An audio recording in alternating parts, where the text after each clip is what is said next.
భద్రాద్రి కొత్తగూడెం జిల్లా అశ్వాపురం మండలం మొండిగుంటలో భారత కమ్యూనిస్టు పార్టీ 100 ఏళ్ల చరిత్ర సందర్భంగా సిపిఐ పార్టీ ప్రచార జాతరకు ఘన స్వాగతం లభించింది.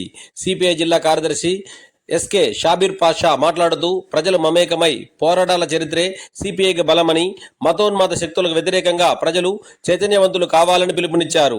భద్రాద్రి గడ్డ పోరాటాల కిల్లగా నిలిచిందని, 100 ఏళ్ల ముగింపు సభను విజయవంతం చేయాలని ఈ సందర్భంగా ఆయన కోరారు. ఇప్పుడు ఆయన మాటల్లో విందాం. పరిమితం కాట్లేదు.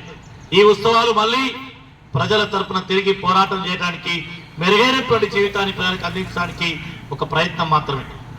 ఆ 100 ఏళ్ల పండుగలో చారిత్రాత్మక ప్రాంతం మురుగంపాడు పినపాక ప్రాంతం. అనేక పోరాటాలు జరిగినాయి. ఇక్కడ అనేకమైనటువంటి ఉద్యమాలు జరిగినాయి.